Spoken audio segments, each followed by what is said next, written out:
through quite a lot within this hour, so please, if you can have a piece of paper and a pen with you, and we will get started.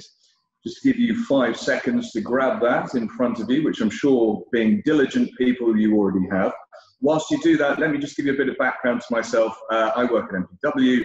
I have worked at MPW for the last 14 years, and I've also been helping people get into medical school for the last 14 years, including interviewing for medical schools themselves. So hopefully I come at this from a bit of a knowledgeable background for you.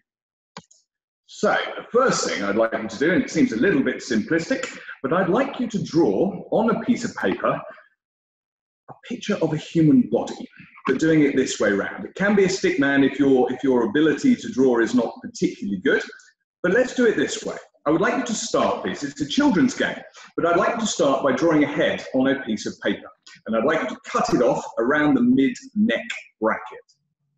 Once you've drawn that, I would then like you to fold over the paper at the middle of the neck. Once you've done that, and you can be doing this as we go on, don't worry about doing it quickly now, but then what I want you to do is to draw the torso of the body. And that's everything. It's your arms, it's your shirt, it's the top of your trousers, and then I'd like you to fold that over at the top of your legs. This is probably my most well-used example, and we'll come back to it. Then I'd like you to draw the legs, and I'd like you to fold over that paper at the ankle range there. And then once you've done all of that, I'd like you to draw a description. Write a description even of the human body. Okay? Write a description of the person that you've just drawn underneath. Who are they? What do they do? Anything like that. And then you should come up with something a little bit like this. Now, once you've done that, put it to one side and we will revisit it later, but carry on doing it as I go from here. Let's warm you up a little bit. It's always important in medical applications to get the brain cells working. So I'd like you, please, you've probably seen this before. If you haven't, terrific. Place these billiard balls in the circles to make 30. Answers in the chat box. Which of your 3 billiard balls? You have 30 seconds to achieve this. This is a question that comes off a medical exam. So please, answers in the chat box. 30 seconds on the clock. Place the billiard balls in the circle to make 30. Off you go. What have we got?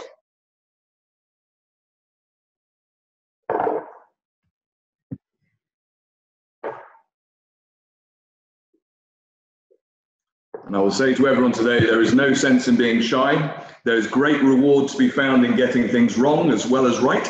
So just give it a go. Which 3 balls go in that circle to make 30? And on the clock, we have 10 seconds left. Does anyone feel bold to start us off?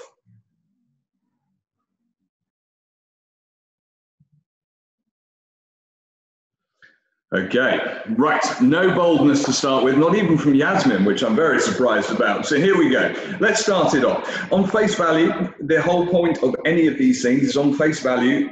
Can it be done? No, it can't, not with standard mathematics. Therefore, it takes a little bit of creativity. What we'd be doing is we'd be putting a number 11 in. Can you solve it from here? Number 11. Next 2 balls, anyone? 5. Not 5, but thank you. 5 doesn't quite fit within that because 11 and 5, and then where would you go from there? What we need is a number 13. So if you've got a big number, you want to be putting big numbers in to try and make up that. But what would be the 3rd ball now? If we had 11 and a 13, how would we make up the 30 from what we have left? And we have it from, who do we have it? Sophie Yasmin there. Yes, it is a 6. 6 would be it, but where is the 6 on the actual page? We don't have it, do we? We have a 9, and all it says is the ability to turn it round. Why is this important? For anyone aspiring to be a doctor, such puzzles seem a little bit silly, but they are very simplistic. The whole idea of being a doctor is you get given puzzles that don't necessarily always have straightforward answers, but it's about the creativity of thought. And sometimes it's about what you're actually being told. This is an exercise as much as anything in being specific to the wording on the actual question itself. No one asked you to add. The presence of the plus signs and the equal signs make you think that it's a mathematical puzzle, but in fact the wording simply asks you to place the billiard balls in the circles. When we get into the UCAT examples in a bit, it is an exercise in actually reading the question itself. But from a doctor's perspective, you are a detective. Sometimes you actually have to come up with a creative answer to a problem. So now you're nicely warmed up. Let's just deal with the medicine myth and get it out the way to start with. Only 12% of applicants actually make it into medicine from those who actually apply. That automatically, for some people, is a deterrent and makes it seem too inaccessible and as though it's not possible. But you've got to remember that the vast majority of people who do end up applying for medicine actually aren't familiar with the actual process of getting in. So that 12%, the number in that 12% is actually quite high, and we'll look at that in a second. The other number is 5%. 5% is generally considered by some, and bandied about as a rumour, to be only 5% of the actual international number for getting in. Now, that's not quite accurate either. Here we are. Here are the numbers for you. And I'm not doing it to scare you. I'm literally just doing it to make a point. The English system really, really is encouraging people to come across, but it is also highly selective. And it just means you need to know what you're doing. International applicants, you generally have just about 9.5, nearly 10,000 for about 500 places that go each time. Okay? Compare that to domestic applicants, 56,000 and about 7,500 places will go in. So there is a heavy bias on the domestic side, and the domestic side also means if you study 2 years worth of A-levels first. Okay, it's not always following suit that it's the country that you come from. Sometimes, and more often than not, it's the education system that you belong to, because A-levels in a nutshell are seen by UK universities to give you the right amount of preparation to be able to cope on the medical degree at university. So the international number is lower, but at the same time, they still want to actively encourage people to come across. And if you're not falling into that number, there are other routes that we can investigate. Because the NHS, the National Health Service in the UK, really wants you. We need doctors and we need good doctors. But the key for you is really, and for anyone, is to know why you want to do it, why you want to join us in the medical profession itself. In the English system, we generally have 2 years worth of sixth form, 16 to 18, and in that time, all we look for in an application is that a student has 2 core subjects. The first is chemistry. You have to have chemistry, otherwise you cannot make the application. Then you have to have 1 other science. That science is generally considered to be biology because you want to be doctors, but it could also be either physics or psychology in a way. Maths is not necessary because there is enough mathematical content in biology and chemistry, but most people end up having maths. Is it necessary? No. Can it hurt? No. So if you're good at maths, take maths. It's a grades game at the end of the day. If you're going to get a better mark in it, do. But one of the things I love to see in a candidate is when they offer you something different. And that could be art, or it could be music, or it could be a language, which is a forgotten skill in the UK, or it could be anything, I suppose, geography, provided there is a good reason for doing that subject. A-levels are just really about teaching you the skills necessary to cope at degree level, okay? We won't deal with foundation for now because there's not a lot of point at this stage. It is better just to stick with the English system. And then we have something called the EPQ, which is the Extended Project Qualification. This is becoming more and more popular for medical schools in the UK because it's a good way of students being able to identify early that they are a good candidate for university and they are already thinking like a student would once they're there. It is also useful because it can bring down the grade entry requirements and differentiate you from other candidates who are also applying. It's roughly worth about 50% of a full A-level. And it can be done on anything. That's the great thing about it, is it's just about reflecting who you are as a person. You could answer it on the history of bicycles for all it mattered. You could answer it on, if you look at the titles there, why do people join cults? Or anything that's roughly relevant. But because you're going to be going for a medical application, if you tackle an EPQ, the people who do really well are the people who take an EPQ and research something within the medical sphere, enhance their knowledge, enhance their research skills. If you're a doctor, your life is about research now, and it's about continuous professional development. And it starts now in the EPQ system. Generally, an EPQ is set by you, you choose the title, and then you have a mentor, and the mentor will be the person to take you through it and make sure that you're giving a balance to an argument. And as a doctor, it's absolutely critical that you remember balance, particularly from an ethical and a moral perspective, that you always come up with two sides of the story. So an EPQ can be very good. We don't have the time to go too in depth with it now, but I'll be happy to go through it with anyone at the end or later. The application process looks a bit like this to the UK. Firstly, you need to just check why you want to do it. You're assessing your goals and your aspirations. Then, absolutely critical to the UK system is work experience, which we'll come to. Regular ongoing meetings, listening to lectures, reading things online, reading medical journals, visiting open days. Unfortunately now with COVID-19, obviously everything is now online as it is instead of being face-to-face, but that's probably advantageous to yourselves because now they've got good virtual open days to these things. You start preparing for the UCAT and the BMAT presentations. You start writing the personal statement.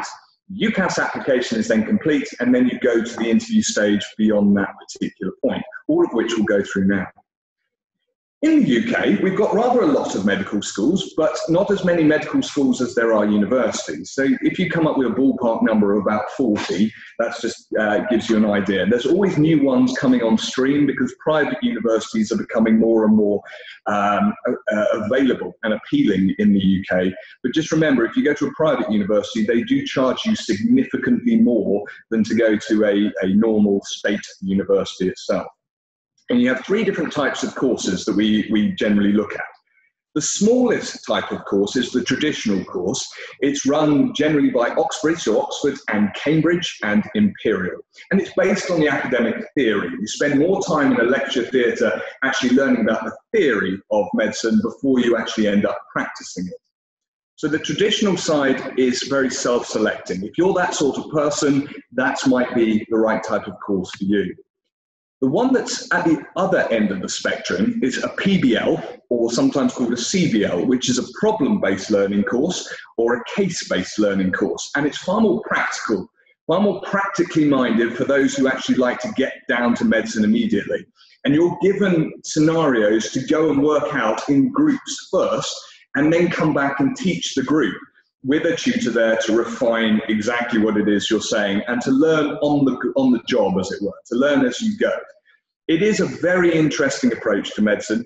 Again, it's quite a self-selecting route, which is why the majority of courses in the UK follow this integrated route here, which is a blend of traditional lecture-based learning and the problem-based learning itself.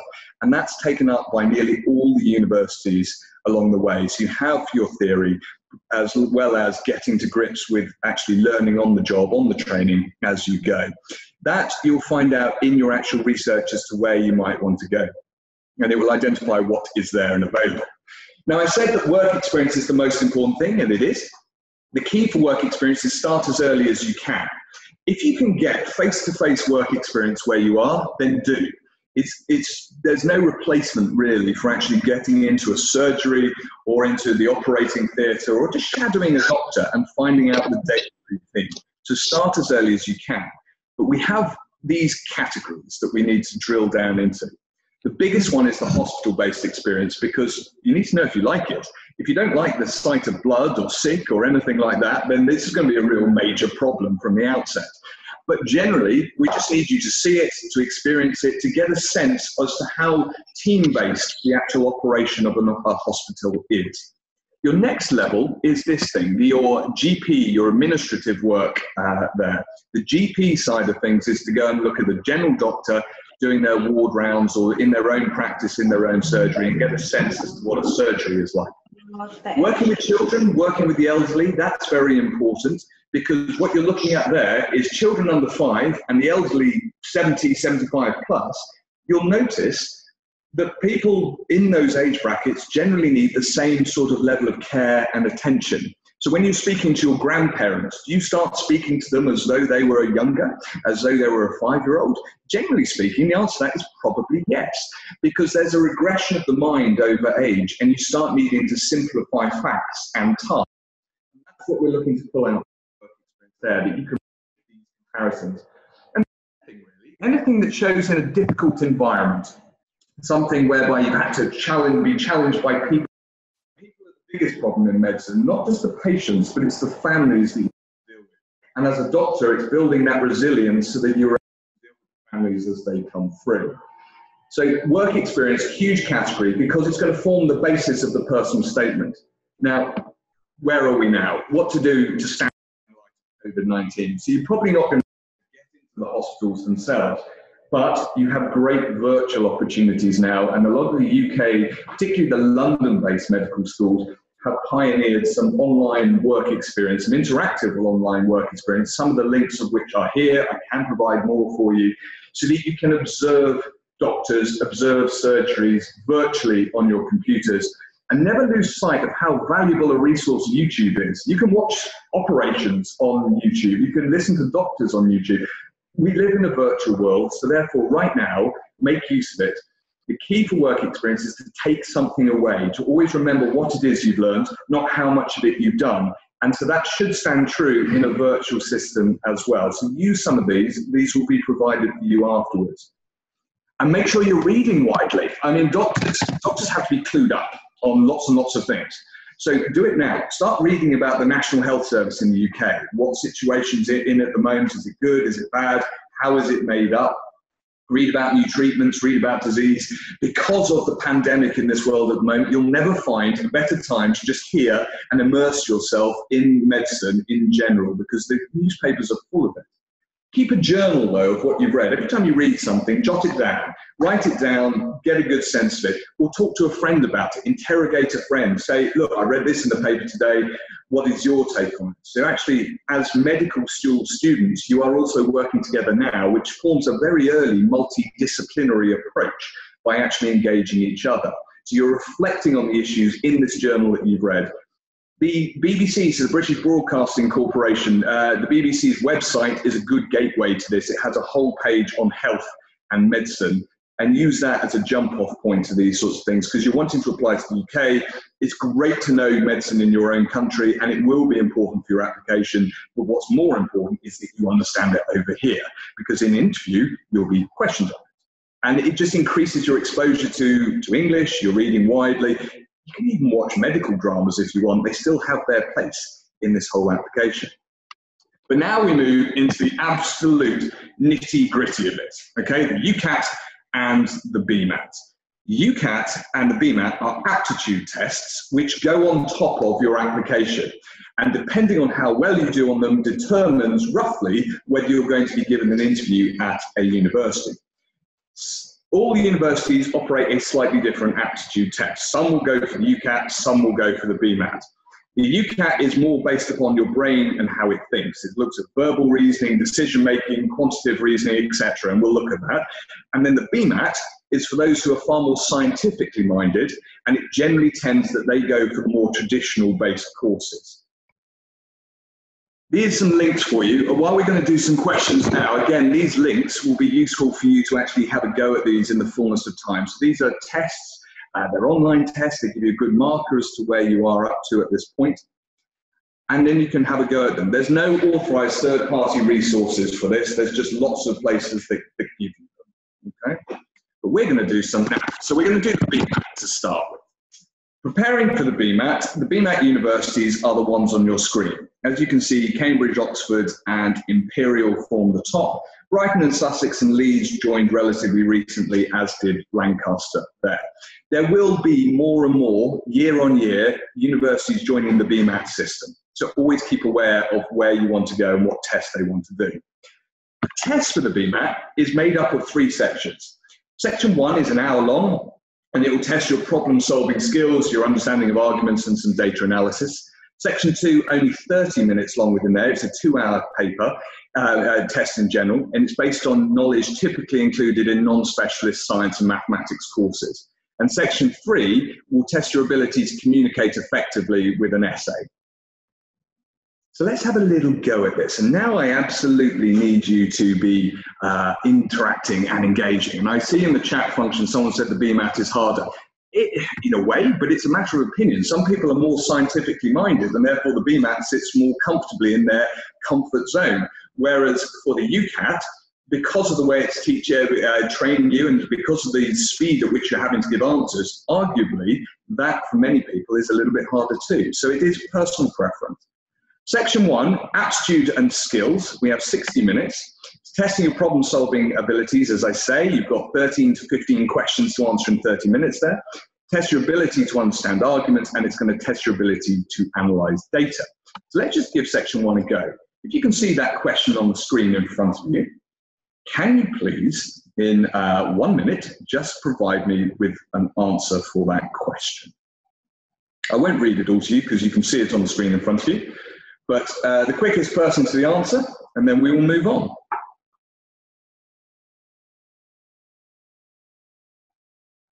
If you've never seen any BMAT questions up until this particular point, then this will be a revelation to you as much as anything. They're not always as hard as they seem, to be perfectly honest. Sometimes things are much more straightforward than you give them credit.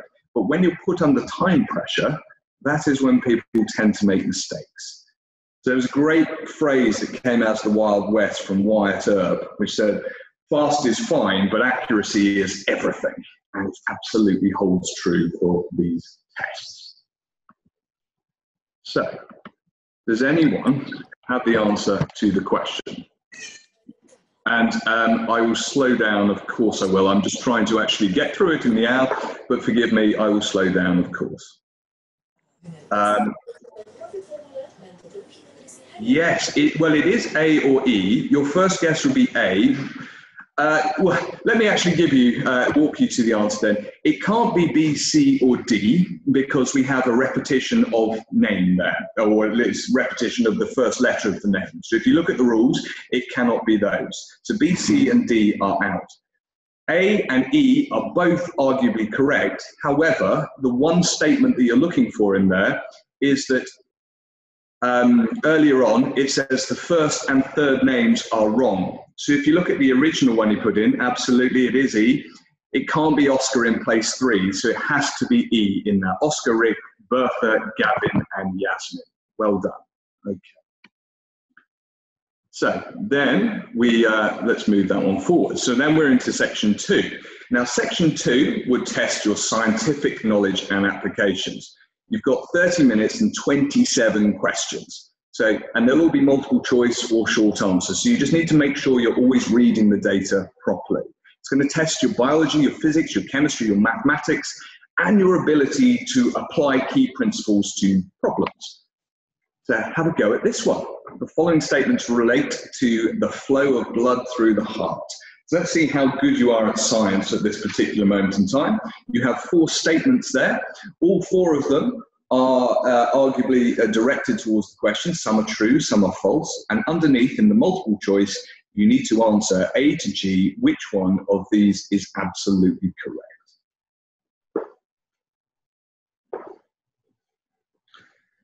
As I keep saying to you, this is a bit of a whistle-stop tour, and we can do the BMAT, we can look at the UCAT now. If ever you want to do some more specific BMAT and UCAT training, I will happily come back and we'll go through it in more detail. But I want to give you a flavour and a sense as to what you're up against here. Any answers on this one? Yes, I think Agus is trying to answer. He is raising his hand, and then the other person, MPW 053. There's someone raising their hand, are they? Hang on, let me, forgive me. If you are raising your hand, either pop it in the chat or actually just speak out loud for me because I can't see that. Hai Agus, langsung dijawab aja kalau sudah tahu. Let me just inform the students. Okay. Agus mau jawab? No, shy. Okay. No, his hand was not raised. Ya, no. Agus mau dijawab?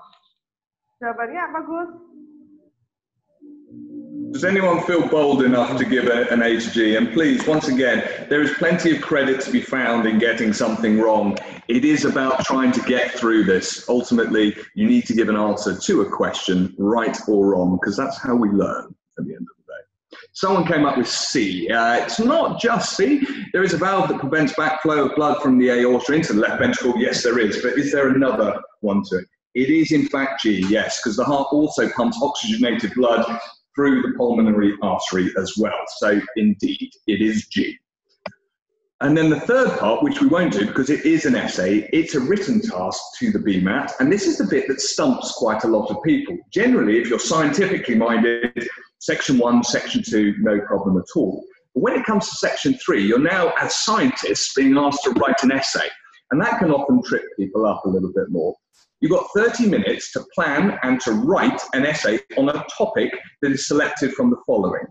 And it can only fit onto one sheet of A4. It's about being concise. This is a pure exercise in getting your point across in the shortest possible space of time. It's going to test your ability to understand, to argue, to counter-argue, and communication. So if you were having, for example, these sorts of questions, let's pick one. There is no such thing as dangerous speech. It is up to people to choose how they react. You have to explain the reasoning behind that statement. You argue to the contrary that there can be instances of dangerous speech. To what extent should a society put limitations on speech or text that it considers threatening? So that's an example of a question. So what are you really being asked to do? You're being asked to give a full answer, to actually look at everything that that question has said, and the real trick to it is to use the words from the question itself in the body of your essay.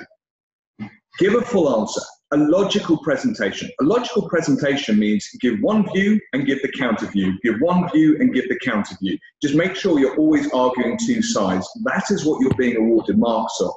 Make pertinent points to keep it very relevant to the question. You only have one sheet of A4 in which to do this, and it's the writing style that you have as well.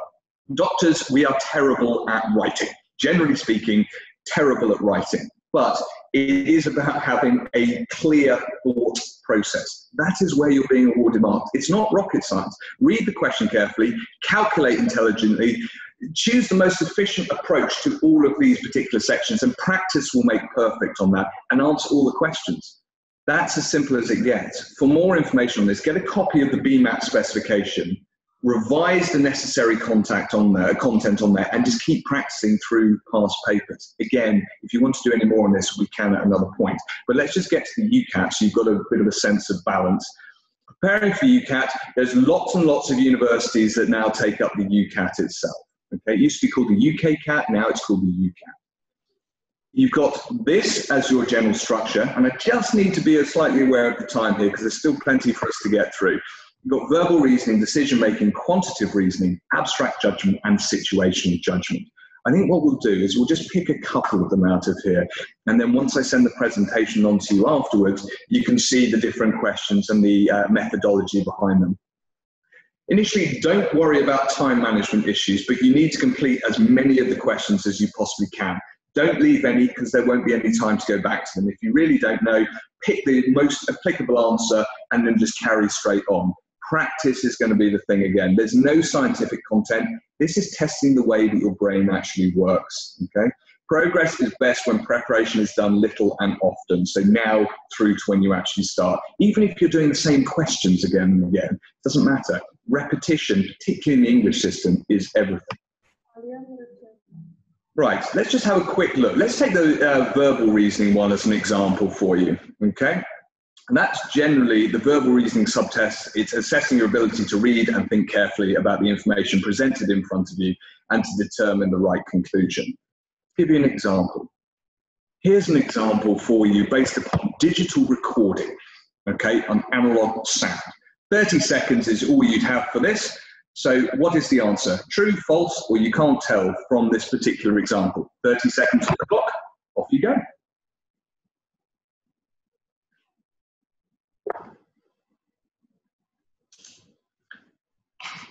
Exactly right, it is A. Okay, the A comes in the very last part of the actual information there. You're just reading what is on the paper in front of you. Read the statement, scan for the passage, eliminate the answer. One really important point just to make, and then we can move on. Base your answer only upon what's in the information in front of you. Never base it upon any other knowledge that you have. Everything you need in the UKCAT is right in front of your very eyes. You just got to look for it. Okay, Some tips on that. This section just needs concentration, as you've just seen. Don't overanalyze it. Just get to the point quickly. Speed is everything. Eliminate where you can, and then you'll come up with the right answer. If you don't know it immediately, just eliminate the possibilities and never leave a question because there's no time to go back. Okay.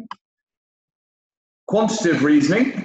This subtest assesses your ability on numerical skills to solve problems. So, very quick one again here. In front of you, what is the answer? A to E? Off you go, 30 seconds. And while you do that, let me just talk at you for a second. All the UCAT questions, all the UCAT sections are trying to just get your brain doing different things at different times. It's all based on speed, but it is also based upon your ability to do numerical skills in this particular section here, or your ability to actually not miss anything before, to see patterns where patterns exist, and to come up with reasoned judgment as well. A to E, anyone. What is 5% of £95? 5% of £95 is £4.75. So knowing that, does that give you the answer to A to E?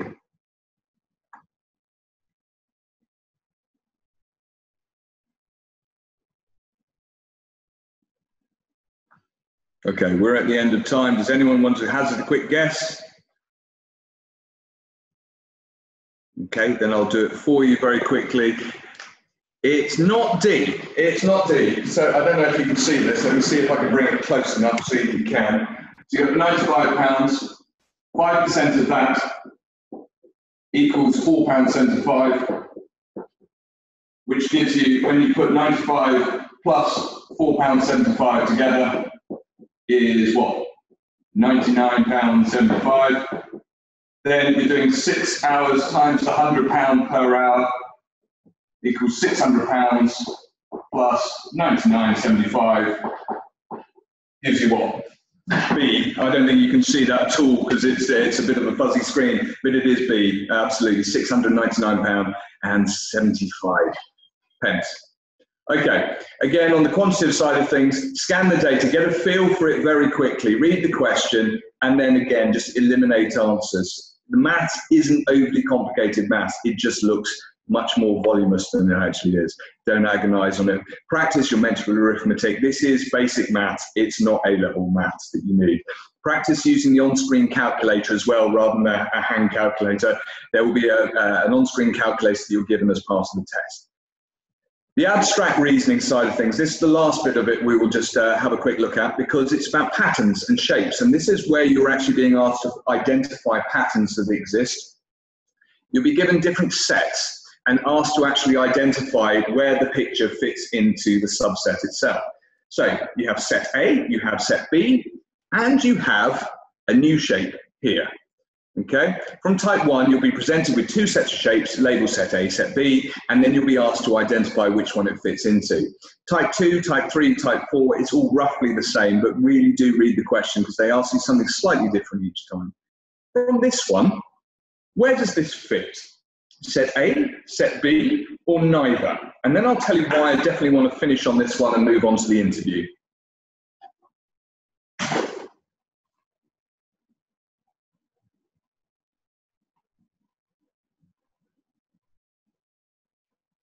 Yes, it is indeed. I mean, you're flying off the shelf with all the right answer here.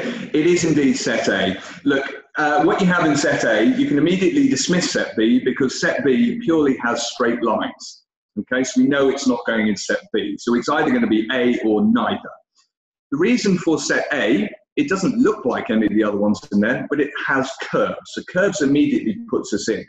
The fact that it is colored or is a different shape doesn't matter, because if you look at the rest of the set, all the other things in the set as well are different shape, different patterns, different colors, so we can dismiss color or pattern as being irrelevant to the actual answer itself and base this purely on the fact that it is curved.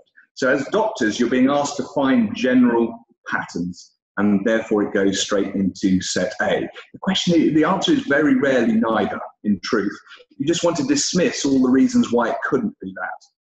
Or a huge pimple. Yes, thank you very much. That obviously helps as a visualization of the problem. You'll be pressed for time again, because now you're quite deep into the UCAT test. Some items in the boxes, they're always providing false clues, and that's what medicine's all about. There are false clues, and the false clue is the human who thinks that they know exactly what it is, because we're all used to Dr. Google nowadays, and we all self-diagnose. So by the time we get to the doctor, we've already decided that we have COVID, or we have some sort of spurious disease, and therefore the doctor has to pare back from all the false clues and actually find the actual clue in order to be able to fix the problem. That is what the UCAT test is trying to do. It's trying to get you to see through problems. Decision-making and the situational judgment test, two additional parts of the UCAT test itself. Again, when I send this over, you can have a bit of a go at it. The situational judgment test isn't an essay, but it is a bit more like the part 3 on the BMAT itself, and it's trying to actually measure your capacity to understand real-world scenarios now, and to identify critical factors and appropriate behaviour in dealing with them. There's quite a few questions for you to get through, but you just have to answer what's in front of you there. To have more of an awareness, make sure you're reading about medicine still all the time, make sure you're aware of what's happening in the world, and that part really helps with the situational judgment test. The situational judgment test does not form part of the full mark you get for the UCAT. It is kept separate. You're given a grading band, but it is not part of the actual test. So when you get your final score, and you'll get your results immediately after the test, different universities use the test score differently, but this is what you get. You get a score between 1,200 and 3,600. Most people want to know where the averages are on that. So score anywhere between 2,400 and 3,000 or 1,300 in there is going to be a good competitive score. Most people end up between 2,400 and 2,600, and then it depends on the university, their applicants, in terms of who's got what, to determine whether you're going to go to interview or not from there. All sections are marked 300 to 900. So the higher you score, obviously the better the overall will be at the end of the day. So we passed the UCAT, we passed the BMAT, and now in the remaining time we have, we move on to the interview. There's two types of interview in the UK. We have a panel interview where you get a doctor, a head of admissions, a lay person coming in and grilling you on questions. Could be anything from your personal statement through to your medical knowledge. But the most popular type now in the UK are these things called MMIs, multiple mini interviews, which, to give a very crass example here, is a bit like speed dating in a way, because you go into a room, you have about 8 different stations that you go around, and you have 2 minutes to impress the person in front of you. The interview is the hardest part, but hopefully the most enjoyable part as well, because once you go to interview, you know you're already over halfway there. They've already seen enough in you to want to see what else you've got. So you can afford to go into the interview very confidently. But again, like the test, the interview is all about the practice. Make sure you reflect on your personal statement. I absolutely despair on how many people write a personal statement, then never read it by the time you go into interview, and you ask a question about it, and they have absolutely no idea what they wrote in the first place because it was so long ago. But in reality, it wasn't long ago because it's based upon your own experiences.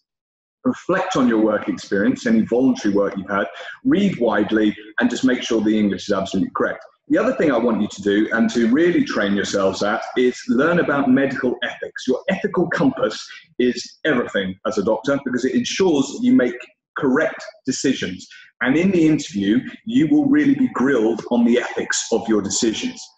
Discuss your thoughts, families and friends, and all of that. Now, in the MMI, you have these stations. Sometimes it varies from university to university, but you'll have a medical station. It can quite often be drug calculations in there, giving instructions, hand-to-eye coordination, the ethics, as we said before. You've got to follow some instructions, you've got to give some instructions, justify the decisions that you are making. There's a role play, often with an actor coming in to play the part of a sick patient or an angry patient or something, and then your knowledge of the NHS too. The MMI, it's fascinating, it's brilliant, it's exciting, but it's obviously quite a lot. So let's have a go at this. Now back to our interaction here. You've got a picture on the screen in front of you. In your task, identify what you can see in the picture. Describe the characteristics that you see, please. If you'd like to unmute and just go straight for it, then please do. But what is it you can see in front of you? Say what you see. Crescent-shaped hemoglobin, indication of sickle cell anemia. Tick, tick, tick, tick, tick. Okay, fine, absolutely. And it gets as simple as that. Once you've identified it, if there's time left on the clock at that particular station, you'll then have more of a conversation about sickle cell anemia, what you possibly know about it, whether there's any specific cures for it, and it will really just keep testing your knowledge. If you still haven't identified it, you have up until the end of 2 minutes to keep just saying what you see until you come to the right answer, and your interviewer will help you and lead you. Then we go on. This gives some instructions. This one you won't be able to do right now, but using verbal instructions only, you will have to explain to the interviewer how to tie a shoelace, or unlike me today, how to tie a tie. Something like that. Something that we take for granted on an everyday scenario, because the way your brain works is it already takes for granted that it can do that action, but can it actually explain to someone else in almost a mirror reverse sort of way? Have a go at it yourself. Firstly, do it in front of a mirror.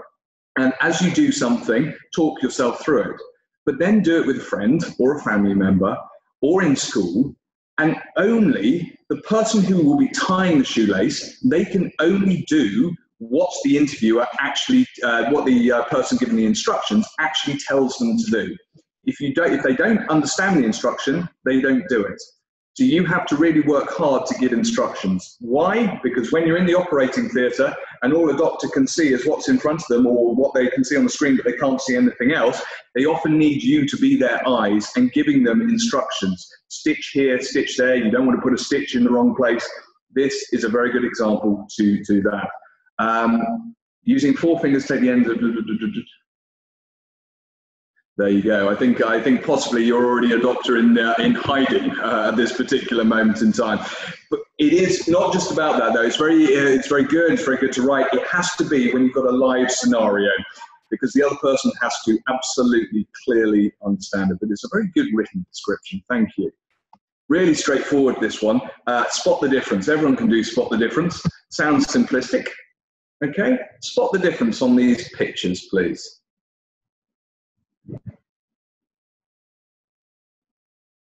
Now, often you're given something else in order to do at the same time. My favourite one's always been, whilst you're doing that, whilst you're looking at the screen, I want you to draw a picture without actually looking at the screens, just so that when you can actually do it, and you look down at the picture should reflect something that you've just seen on the screen, if your brain's mirrored the actual process. So let's just go through this. The man's eyes, yep, absolutely. The woman in the picture is smiling in one and not in the other. Boy's hair, here we go. Baby has a hair, absolutely. Let's just bring it forward. So if you can see on the screen, there's a button missing on the lady on the left. There's something in every picture. That's what you're looking for. So then you've got the picture there, or you've all got it, absolutely. You've got the lack of a fringe, you've got the boy's hair, you've got the man's eyes, and you've got the absence of a nose. The bangs. Not 100% sure what the bangs are, but then at the end of the day, those are the ones in front of you, okay?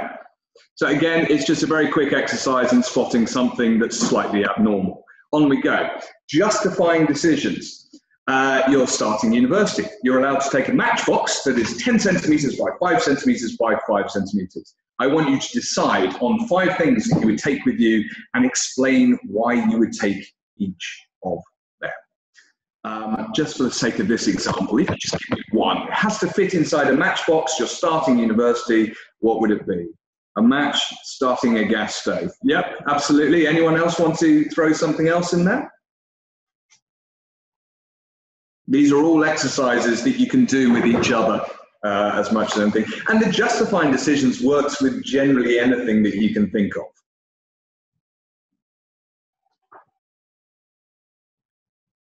Well, you might want to put some money in there because you might need money. A flash disk, there you go, perfect, an eraser. Jolly good. And always just justify why you are taking something. There are no right and no wrong answers. That's the beauty of this. It's purely whatever you think, as long as you know why you think it. Ethics, then, as we said, it comes to the biggest part of this. Good ethical scenario for you. You see your best friend stealing from a supermarket. What do you do in that time? Whoever said a laptop, it depends on the size of the laptop, because it has to fit inside the matchbox itself. So unless you can come up with a creative way of actually making it fit, it might not be, but it's justification of decision. If you can justify it, absolutely terrific. The ethics and the role-playing side of things, you see your best friend stealing from a supermarket, what do you do? In an ethical scenario, it is just about giving two different sides of the coin. Obviously, within that, you're probably going to want to talk to the boy. Some of you might even go down the route of saying, oh, I'd have to go and tell the police or tell the shopkeeper or whatever it might be. Some of you then might take that a little bit further and try and talk to your friend about the implication of making right or wrong decisions and all of that within there. But does it stop at just telling your friend to stop? Or does it actually then go further that you've only stopped him for now, but if you don't tell someone, is he going to do it again? Okay, buy them stuff that they stole. Well, possibly, but all you're doing then is replacing a problem with a problem. If that person stole it and you buy it for them, are they actually learning anything from that? Possibly not. Therefore, it is all about trying to make that person learn something from their experience there. Okay. Stop them, reprimand them, tell them the consequences of sin. Absolutely, but you know friend to friend. Is a friend going to listen to you? Is that going to get the right result? Possibly not, because people are proud, people are often dismissive or defensive or get aggressive. So how would you deal with it then? And in an ethical scenario, we will keep twisting the example for you until you can really understand it. Again, no right or wrong answers. It's just your gut instinct as to what you do. If any of you are any good at calculations, you'll have a calculation station there. I won't do the calculation with you now unless anyone can immediately work it out, but only because we are slightly pressed on time. But you will always have a drug calculation side, so therefore make sure your mathematics is up to speed. In order just to try and walk you through it, actually, if you had all of that, the basic answer to it all is 2.5 times 35 in the first place. It's not 28.7, but 2.5 times 35 gets you very quickly to 87.5 is what's needed overall. You've got 1.25 by 3, which is basically, if you divide 1.25 by 3, you get 41.6. So then if you then times the 87.5 that's needed overall by, or sorry, not times, divide the 87.5 needed overall divided by the 41.6, you come to 2.1, and that is what is needed. We can do drug calculations at another point, but it is definitely something to practice quite a bit, because if you get a drug calculation wrong as a doctor, you have serious, often legal implications for that. So we have the drug calculations. Couple of other medical ethical scenarios for you to go through at another point. Always, my favorite one has always been if you've got two people on a waiting list. You've got someone slightly older, someone slightly younger. The older person's lived their life, they've often made big mistakes. You've got an alcoholic who needs a new liver versus a young girl who needs a new liver. Both will die if they don't actually get that particular liver on the list. The 64-year-old man is one place higher on the list than the girl. Who do you give it to? And that always gives people a real conflict, because you want to side with the young girl because she's got a life ahead of her. The 64-year-old guy is an alcoholic and all of those sorts of things. But as a doctor, you can only deal with who's on the waiting list. You can't make preferences. You cannot play God. And this is why we need your ethical compass to be absolutely in the right place. And so we just need to work our way around that particular argument. But also, the really great candidates will not only say about that, but start talking about the education of the 64-year-old man afterwards to make sure that he does reform his ways in order to keep the liver intact, as opposed to continuing down that destructive path, etc., etc. So ethical scenarios can go as far as you want them to go, but keep practicing them and keep practicing them with friends. Again, origami is a great station because it gets you to actually follow instructions. When I send it, have a go at this in your own time. And then the last one is based on the NHS. And it often asks you just simply, what's wrong with the National Health Service in the UK? If you give the answer and start giving every problem that's wrong with the NHS, as people often do, it's a black mark against your name, because why would you want to come and work in a health service that you think is critically wrong? What we are, in fact, looking for you to do is just to balance it and to say that, and it's absolutely true, but for our National Health Service in the UK, Not enough doctors, that's why they should hire you. And that's exactly the right answer. But we are a victim of our own success here, in the fact that we have got to a stage where we are so good at curing people that people place unnecessary or at least unrealistic expectations on the hospitals, that they can go to the hospitals with absolutely any condition. And therefore it adds to waiting lists, waiting times. We don't have enough doctors to deal with all the problems that people are presenting. And most of the time, people don't need to be going to the hospital with those problems. So we talk more about the business element of it. Always start with a positive and then come round to solutions, come round to the actual more business side of it. There are problems with the NHS, but only because it is so good at what it does. And really great for you, if you are coming from Singapore, to actually then talk about your health system versus ours, because that's interesting. It makes you very unique and puts you in that international student category that we really want in this country, because you're able to make good comparisons. And at the end of the day, we know that if we train you, you're going to go back home and contribute to your own fantastic health system. So making those comparisons puts you in a really good place. Just to round this off, and then I promise to stop boring you, but we're back to the beginning. Just work out who you are. Really work out who you are and what makes you unique and why you want to do this. For anyone who ever saw The Wolf of Wall Street, it was a great film, but it's based upon an example there of Sell Me This Pen. That pen is still an example used in the city. And I'll just give it to you very briefly because I want you to understand it. Selling you the pen, forget the film. The very basic salesman out there will just talk to you about the pen that's in front of you. The average salesman will layer that up, maybe with a bit of a story about the pen, maybe a bit of creativity or a bit of magic or whatever it might be. But the best salespeople out there are the people who don't even talk about the pen at all. They actually try and work out who you're actually talking to, who that person is, what makes them interesting, what makes them unique, and then try and sell the pen to them based upon knowing whether they want the pen in the first place. If they don't, then cut your losses and go on to something different. And I want you to understand that, because now I want you to look from the point of view of not only selling yourself in the personal statement, but when you research your universities, to find out if it's the right university for you and whether they are looking for you. Because if they're not, there's a lot of other universities that will be looking for you. Medical schools try and do different things because they are all trying to appeal to something slightly different. One size does not necessarily fit all, and please note that when you're doing your research into the whole thing. Now, creativity and research is everything in this game.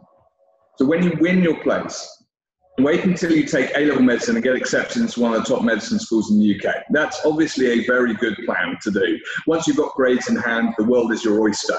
But still, the research counts. You've got to think of it, why it's you, why it's not your friend, why it's not the person sat next to you, who's making that decision and what are they looking for. And if you think like that, you'll actually contact the medical schools now. They're very friendly people. They like to hear from you.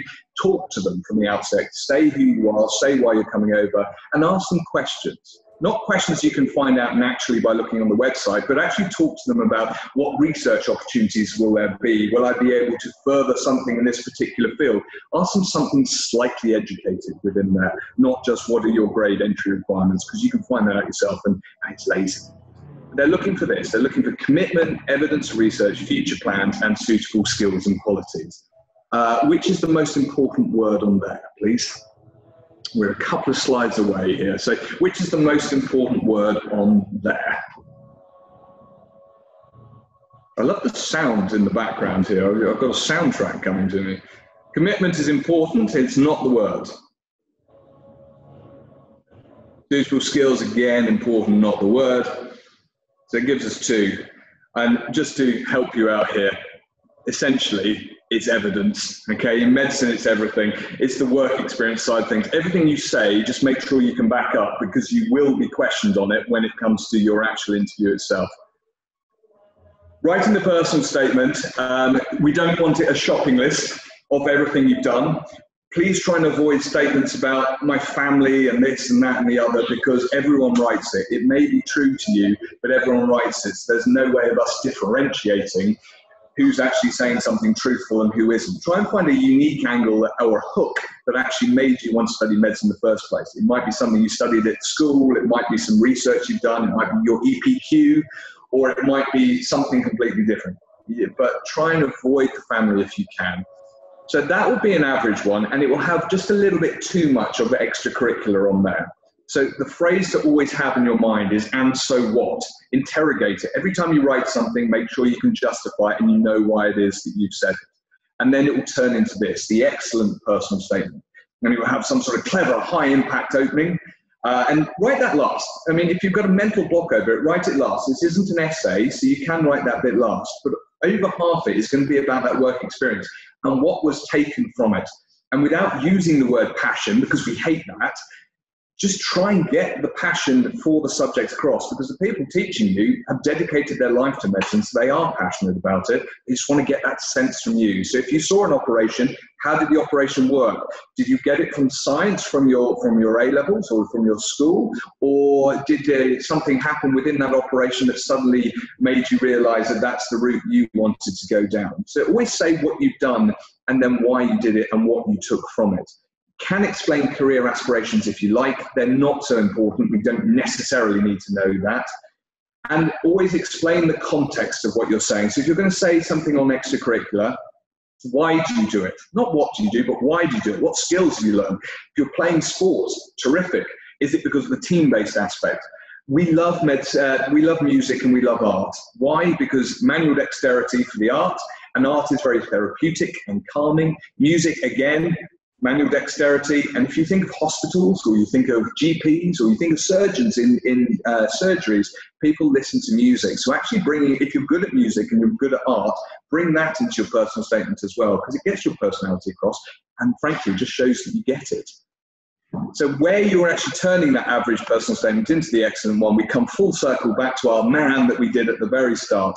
And if I just give you a very basic here, I base this on the human body because this is medicine at the end of the day. 5-paragraph principle. Your brain, the human brain, makes a very superficial judgment the moment it sees anything for the first time. It either likes it or it doesn't. It is only when that person then starts to speak or something like that that you get more about them. And you then work out whether you still like them or whether there's something you don't like about it. So the introduction should be your hook. It should be something that draws your reader in. Then the body of your personal statement is based upon your education, what you've been learning from school, how that's relevant to the actual medicine course itself. Before the legwork, which is the expression to show that you put in effort, the legwork is about your work experience there. And what have you been doing and how have you tied in your knowledge from school into this work experience? Wider reading isn't really critical for medicine, not even for Oxbridge. Wider reading is just something. It doesn't replace work experience at all. So try and interrogate more on work experience and throw in a book that you've read. We've got quite a lot of people writing about wider reading at the moment because they haven't done much work experience because of lockdown. It's fine, but we want to encourage you more to the virtual work experience. To give you a sense, when you look at a diagram of the human body, that's how much we actually want to know about your extracurricular, your ankles and your feet. And then that description I got you to write, that should be a neat one-line summary that sums up your personal statement. Never using the words in conclusion because this isn't an essay. It should just be something that neatly says, this is why I wanted to do medicine. And hopefully the above has showed you why. One-line summary, that's all we would need. And again, we can send through some examples if you ever want to see an example of a personal statement. So that's your closing argument to the jury. And the English system champions transferable skills. So everything you've been learning throughout your education, throughout the UCAS, etc., transferable skills. Last slide, be factual. Don't say my love, don't say my passion, don't say you'd be honoured. It might be true, it's completely irrelevant. It's not always been your dream to be a doctor. It might just have been in the last couple of years, so let's not flower it up a little bit too much. So take those words out, because orders of magnitude do actually take up words. So keep everything short and simple. Be as un-English as you can, because obviously we use lots of words to say the most simple thing. And don't try and impress the universities with the way that you write. Let the content be what impresses them. Always considering and so what at every stage. Come up with a nice, neat, concise summary. Don't say in conclusion. Don't finish on a quote. And just for your own amusement, in the past couple of years, these are some of the statements that I've actually seen people write in their closing statements. And obviously that's not what we want, okay? My favourite being number 1 on my list there, which is telling the truth. Someone wrote to me 2 years back and said, beyond my interest in medicine, I have the usual preoccupations of any teenage boy, which is being an avid Oxford United fan, so a football fan, playing computer games, being an accomplished guitarist in a band, and girls. Now, obviously universities also know why you go to university, but they don't need it pointing out, particularly not in a medical school statement. So try and avoid humour if you can, get humour across in a slightly different way. And this is something that neatly does it. Medicine's a career dedicated to learning. This is what drives me and what I look forward to being part of. Nice, neat, concise, and you're done. You're out of the personal statement. And I, in just over an hour, have whipped through medical school in the UK. I'm sorry if it went quick. I'll happily send it to you, and I'll happily revisit any of you and talk you through it individually if that's what you so wish. But in the meantime, thank you very much. And are there any questions that I can answer? Thank you, James. Pleasure. It's a great presentation and workshop. Is there any question you can ask now? You can ask directly to James. Maybe Eleanor, do you want to ask something? Maybe they are just too shy. Yes, Eleanor. Maybe you can ask something. Yes, please. Now you're the person who's been answering all the questions for me. I tried, yeah. You did well. I got some of them wrong, but yeah, I tried. Really, the only thing that's kind of on my mind is the fact that, okay, if I want to be a doctor, I definitely have to take UCAT. But the problem right now is that there's not exactly a specific course or school that teaches UCAT in Indonesia. So that means my only option is that I take a break year and I study it somewhere in like the UK or Singapore. But I wonder if there's some solution to that. Yes, yes, there is. I mean, you don't need a physical school to teach you UCAT. What you need is a course, and there are lots of online courses that you can do for it.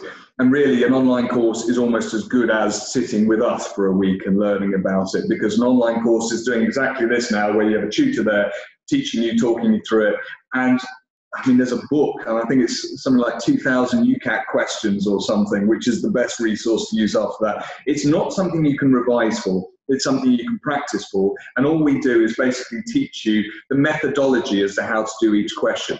What I can do for you is send through some good online courses. And one of the best places to have a look is, and it's on the presentation, but it's themedicportal.com, which is one of the best resources set up by some former consultants over here. They run UCAT courses, which are very good indeed. I mean, at our school, we do it for our own students anyway, but we have resources that we can send across to you if you like. I would love that. Do I need to give you like my email or something? Well, I don't know the best way the agency would like to handle it. I'll send it through and then they can forward it on to you. That might be the best possible way of doing it for GDPR. Thank you. Yes. Pleasure. But look, don't worry about doing physical courses. This is more just about training yourself, and you can actually do it where you are as opposed to having to find a specific school to do it. There's much more straightforward ways of doing it. Practice is everything. Thank you, Elna, and thanks for joining in. Of course. Oh, actually, I do have one more question, but it's more rhetorical. Technically, because of COVID-19, it is true that UK is in desperate need of doctors. So do you think there might be any chance that they might be sort of loosening the restrictions for admissions for medical students in like the next few years at least? Just to clarify the point, I mean, I wouldn't necessarily say we're desperate, we're keen. We're always keen to get more doctors, and even before COVID, we put on stream another couple of thousand places for students because the need for doctors is ever increasing in this world. The danger will always be to loosen restrictions. So you'll never lower the entrance requirement, because in order to be a doctor, you need to be at the right level. Otherwise, you're not going to be able to cope and you're putting lives at risk. What's more applicable is that you'll have more people at the same level, so therefore we no longer need to differentiate between two candidates. If you're both at the same level, it's not giving one of you the place over the other. If you're both at that level, you both get a place. So you never lower the entrance requirements at all because it's unsafe to do so, but there will be more places for people to be able to study. In terms of the international requirements, a lot of this is being balanced against Brexit at the same time. The common sense approach to all of this is that in the next few years, there should definitely be more opportunities for people to come over and study medicine in the UK. Yes. Any question, Eleanor? You can ask. Still have a lot of time since everybody quite, quite silent. Yeah, I'm looking through my notes. I'm trying to find some sort of loophole that I can ask for. A Yeah. loophole? What's the loophole you're... Really anything? Don't get it wrong. You gave a great speech and it was very informative. I'm just trying to find anything that I might have possibly missed. Yes, we can wait because we still have another 10 minutes. Yeah, maybe Really? Eleanor, if you have another question, you can think. I'm waiting for Eleanor to find her loophole. Well, I want to ask you, James, about the EPQ, something that is very interesting. It's a work independent. I mean, like the students work independently as their research project. If they are studying in MPW, would MPW encourage them to do that, and how? For our 2-year students, yes, we do encourage them to do the EPQ, and the way that we actually do that is at the very start, the first term that someone spends with us, we spend the first term with all of our students, not just medical school students, but we spend the first term teaching EPQ skills, because it's a skills-based qualification based upon research, and you teach them the skills first. But for the medical school students, you twin them with the medical school mentor. And what you're doing is showing them how those research skills will be applicable to being a doctor later, and talking through various different things, different articles from journals, seeing if there's anything that they've picked up in their immediate work experience that they might be interested in, and trying to actually help guide them towards something that they would be relevant. It doesn't have to be, and just to be clear, it doesn't have to be about medicine in order for it to be useful for medical school. It just has to have some sort of evidence that this is a progression for you. Doing something on the history of bicycles doesn't necessarily take you in any direction, so it's not as impressive to a university. But it depends on how you interrogate the question itself, and that's what we do in the first term, is help people actually come up with questions, see if there's an area of interest. Now, if they don't have an area of interest, we don't push them into the EPQ, because at the end of the day, it's not the be-all and end-all. It can give you a little advantage, but it doesn't give you absolute gospel truth that it gives you more of an advantage over somebody else. So instead, that person then focuses more on their actual A-levels. For 1-year students, we never do the EPQ with them because they just physically do not have the time in order to do the EPQ as well as the A-levels. And the English system is a grades-based game, so we need to make sure that we're getting the right grades from the A-levels, because it's the first hurdle to fall at if you're not. For the EPQ, there is no formal full syllabus, I suppose. There's a lot of guidelines to it and a lot of guidance, but what you will have is the mentor to help you go through it rather than to teach you, which is why it's then called student-led.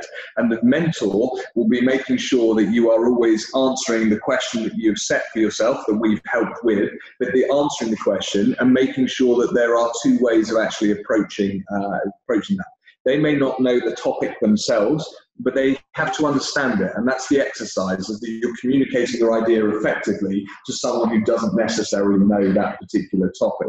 So in a very long-winded way of answering it, if you're going to medical school, try and make it targeted towards something that might be relevant towards medicine, or at least something that shows thorough research and investigative skills and is not just seen as a bit of a fun way of doing a different qualification.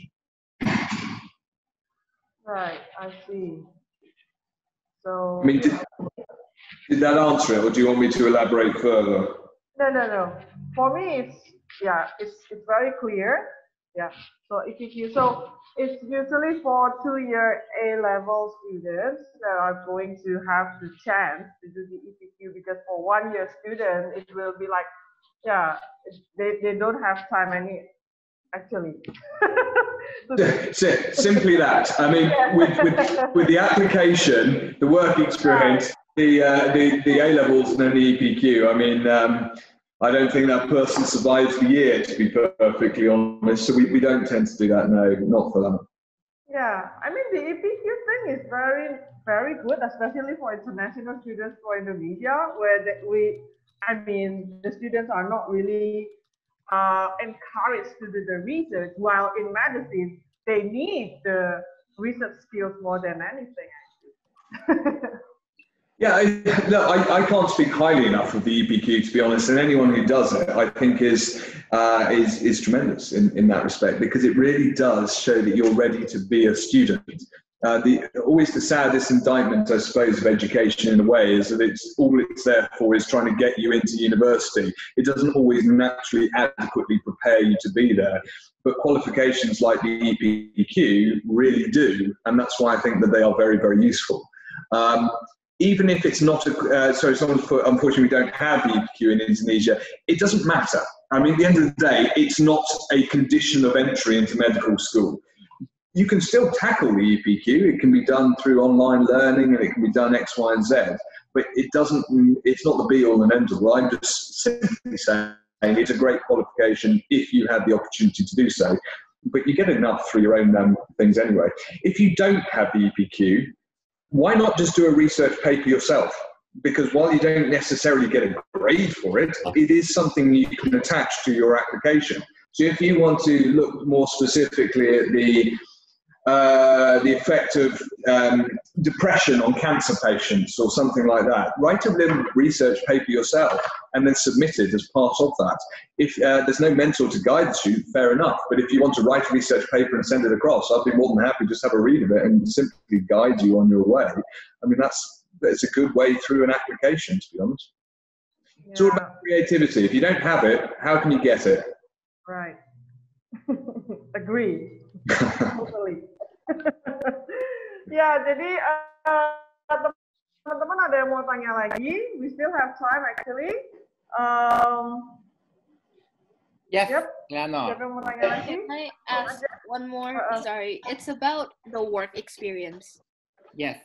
All right. So let's say, like, for the work experience, it's technically quite general, right? But let's say this one person's aiming for quite a specific occupation. For example, they want to be a psychiatrist. So would it be better if they include in their work experience something hyper-specific, like they volunteer or shadowed specifically psychiatrist doctors and work in mental institutions, or would it be better to keep it more general? It's an absolutely excellent question, actually. The one thing you don't want to do in your personal statement is become too specific towards one area of medicine, because you still have 7 years in front of you to actually train on being a general doctor before you decide, and you may change your mind. If you're too rigid to something, that can often be a warning flag for us, but that's not to say you wouldn't mention it at all. It's useful to get some background, but not to base the entire personal statement on it. So get enough general in around something specific. That's good, we like that. But bear in mind, you don't choose your specialism until later on in your medical career anyway. So what you write in the personal statement doesn't hugely matter. It just gives us a bit more of a flavour to you. So a little bit, but not a lot of it. Does that help? Yeah. Good. Is that what you want to be, a psychiatrist? Yes, that's definitely what I want to be. But as you said, you know, a lot can change in 7 years. Well, of course it can. You might want to go into paediatrics in 2 years' time. Who knows? But get a little bit of something in there now, because it really does, Eleanor, show your personality and where you're thinking and what sort of things you've thought of so far. But just don't base the whole thing around it. And the real words to veer away from is saying, in the future, I want to be a psychiatrist, because that's not what we need. That's a bit of an own goal. Oh, all right. Okay. So, James, so far, do you have any Indonesian students studying A-level for medicine in MPW? Yes, we do. Yes, we do. Not many. I think this year we have 2. But yes, we do. And usually year on year, it'll be 2 or 3 that come through our doors. Then what do you think about Indonesian students? Can they cope? Because actually, our national curriculum is definitely not as, higher qualified like A-level. And then I always like questioning whether they can cope with the with the subjects or not? Well, look, to give you an absolutely honest answer to that, I mean, one thing that always is a standout hallmark of any Indonesian student is the work ethic. And with A-levels, I'm again not going to dumb them down too much, but they're not rocket science in a way. It benefits you if you understand the material, but you also understand the examination of it and how to pass it. And when you've got a good work ethic, you're able to understand both. So usually, generally speaking, Indonesian students in general are excellent in terms of their application, their work ethic. No, you might not always come in with the right level, but that's then for us to actually develop it and to look at it and go, okay, you haven't got this yet, but we did this before. So then it's for us to actually provide a bit of extra help to get that person up to the right level. It varies from person to person in complete truth as well. You really need someone to be absolutely on it, switched on, ready to go, know that they want to do medicine. That's the be all and end all. A-levels don't work if you drag someone through it. You need someone to really be geared up for it. And if someone's coming across absolutely keen and wanting to do it, you'd be amazed at what can be done. But if someone's coming across going, might want to be a doctor, and we're having to drag them through, and that applies not just to Indonesian students, it's across the board, it doesn't work. So in general, to answer your question, yeah, good students. Oh, glad to know that. So, guys, no need to worry. No need to worry. Come across. The NHS needs you. I mean, we do. I mean, we need all these things. No need to worry. Ada anak Indonesia belajar medicine dan mereka juga good good work ethic. Dan mereka juga punya prestasi yang baik juga.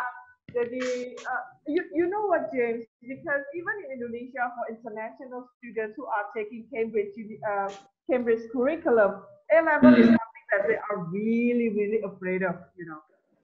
A-level is. Yeah, the A-level thing. So, yeah. So sometimes sometimes year 12 students kind of like reluctant, like, oh, can I do A-level, especially in UK? It's going to be very difficult because my friends in international students got really bad A's level and many other reasons like that. So yeah, I just want to encourage you guys, year 12 students, if you want to study medicine in UK, no need to worry. A-level is not that difficult. With MPW, 2 years, you can study well. No, I think you're putting words in my mouth there, but study well, I mean. But you know what? A little bit of fear is not a bad thing. It's good to at least be respectful of the qualification that you've got in front of you. But honestly, it's about you as a person. If you've got a good work ethic and you're ready to go, there's never a more straightforward way of getting into medicine than taking A-levels. Yeah, right. It still needs hard work. Of course it does, absolutely. Absolutely, but it's training, and it's trying to have people who know what they're talking about, teaching you all the way through, and then, you know, it's that world, isn't it? If you do what you're told, generally you get to where you want to be. Yeah. Oke, teman-teman masih ada yang mau tanya? Masih ada 2 menit lagi, 2 more minutes. Mungkin aku bisa nambahin sedikit ya. Oh, oke, ya. Sorry, James, to add something in Indonesian words, ya? Yeah, please. Jadi benar, nggak usah jangan terlalu khawatir, tapi juga jangan terlalu santai, khususnya untuk A-level. Memang kalau misalnya tadi disebut EPQ nggak ada di Indonesia. Justru nanti pada saat di A-level itu, kenapa? Karena kita di Indonesia nggak ada EPQ nih. Di SMA kita nggak dilatih untuk bikin riset segala macam. Nah, nanti pada saat di A-level itu, kalau kalian memang nanti setelah diskusi sama tutor kalian, karena kan nanti akan punya tutor masing-masing. Kalau dianggap tutor. Betul. Nah, nanti kalau misalnya dianggap memang kalian oke, bisa untuk punya 3 subjek A-level plus EPQ. Nah, nanti pada saat EPQ itu salah satu kelebihannya selain nilai EPQ yang bisa membantu kalian adalah karena mumpung di MPW, pada saat kalian ambil EPQ, kalian punya 1 orang yang bakal tutornya yang ngedampingin, ngasih tahu cara bikin research-nya, step by step-nya. Itu kelebihannya. Jadi nanti pada saat kalian kuliah di S1 kan udah harus bikin hal yang sama. Kalian udah tahu, karena udah pernah jalanin. nggak cuma tahu, tapi kan sudah mengalaminya, sudah pernah melakukannya dengan dibantu seorang tutor gitu ya. Jadi itu hal lain yang juga sangat penting. Nah, nanti kalau misalnya A-level susah, A-level itu kan nanti 3 subjek. Yang 2 kayak tadi James bilang, biologi sama chemistry emang udah wajib ya kalau mau ngambil jurusan ini. Nah, nanti kan subjek yang ketiga ini karena nanti kalau di MPW pilihan subjeknya kan banyak A-levelnya. Jadi bisa nanti di subjek yang ketiga kalian pilih subjek yang memang sesuatu yang kalian nyaman. Kalian yakin atau lebih pede buat dapet nilai lebih bagus.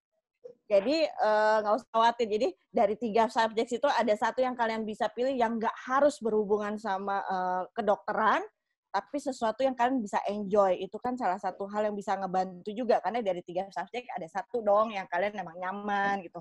Bagus kalau misalnya kalian bisa 3-tiganya nyaman, itu akan lebih baik lagi. Jadi, contohnya, no worries. Kita juga nanti kelasnya kelas kecil, A-levelnya. Jadi, dalam artian kelas kecil itu kan kalau untuk A-level kita maksimal 9 orang, tapi bisa jadi untuk subjek tertentu lebih dari 9. Jadi, kalau kalian mungkin awal-awal karena masih adaptasi ya, kan perlu nanya terus-terusan atau perlu diulang lagi, nggak usah malu, nggak usah khawatir, karena emang itu tugas kita dari MPW. Oke? Terima kasih, Martin. Thank you, Yasmin. Oke, thank you, James. So, ya, aku ada tambahan dikit lagi ya. Jadi memang begitu, memang tadi dijelasin medical school ya memang tidak, ya jangan sampai ditakutin juga, tapi memang juga jangan dianggap enteng karena memang setiap university dia ada kuota. Ingat ya, untuk international student kuotanya, kamu tadi lihat kan yang apply berapa ribu orang, yang keterima cuma berapa ratus orang. Ya, untuk international students, that's why memang kalau memang di uni itu di A-level UK itu memang udah ada EPQ. EPQ memang bisa sendiri, tapi EPQ itu memang jadi tambah nilai poin UCAS point. Ya, terus kemudian juga kalian juga mesti tahu bahwa kalau ada working study in hospital dan pengalaman di ini itu akan menjadi kayak portfolio kalian pas di interview dan lain-lain, personal essay-nya kalian lebih bagus dan lain-lain. Jadi kalian bisa compete sama kandidat yang lain gitu, karena yang apply itu mostly ya jadi bisa do comparison lah kalau misalnya UK yang medicine pathway itu ya. Tapi student Indonesia ini loh ya, dilihat dari yang sekarang ada, tadi James bilang ada 2 student Indonesia kan lagi belajar level medicine. Mereka nggak kalah sama of course nggak kalah. Kita nilainya bagus-bagus, semangatnya juga. Ya, anak-anak Indo itu semua yang di UK sih oke ya. Pinter-pinter maksudnya dan kan kalau misalnya paling yang perlu yang kita adaptasi sedikit mungkin cara belajarnya aja. Ya. Tapi itu nggak usah khawatir, ada tutornya. Jadi kalian kelasnya mungkin ada kelas, ada teachernya, tetapi kalian setiap international student di MPW akan ada private tutor. Jadi you don't have to be worried. Nanti kalau ada EPQ pun kamu bisa discuss sama private tutor dengan tutor kalian. Terus nanti apa yang mesti kamu do research nanti akan di guide. Terus kemudian nanti ada internal ujian internal dan ujian eksternalnya. Kalau nilainya A stars atau gimana, itu akan mendapatkan UCAS point lagi. Jadi tambahan poin untuk masuk ke universitas. Ya, oke? Ya, Martin. Sama mungkin satu lagi, Tin. Tadi kan James sudah bilang, kalau misalkan ini ada student-student EduBridge yang memang sudah lumayan matang untuk mau sekolah medicine. Misalnya mereka sekarang masih di SMA nih.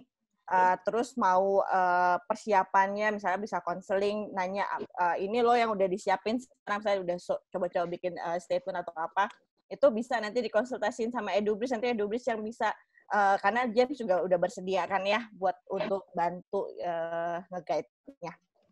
Oke. Thank you very much everyone. Ya, thank you Yasmin, thank you James, thank you Betty. Where's Betty? Betty here or not? Betty left. Betty, hi Betty. Do you have anything to add? Betty tends to leave when I start talking, to be perfectly honest. So. Okay. Thank you for your time, James. Pleasure. My absolute pleasure. It was really nice to meet you. Yeah, hope to see you again in London, maybe next year. Lovely. Love to. Stay safe And thank you for everybody who joined our workshop, or MPW Sixth Form College workshop. And yeah, of course, we are looking forward to welcoming you to apply to MPW A-level medicine pathway. Yeah, and then yeah, maybe Miss Muraya, do you have any words? Yeah, I think everything is enough. Thank you so much, James. It's a pleasure to meet you. Meet you. Yeah, absolutely. Pleasure to meet you as well. And also to Yasmin as well. So guys, have a nice evening. Have a nice day for you, James and Dewi. Thank you. My whole day is in front of me. Right. Okay, see you guys. Bye-bye. Thank you. Right. Bye-bye. All the best. Stay safe. Thanks to everyone. Bye. Bye-bye. Bye. Thanks, James. Pleasure.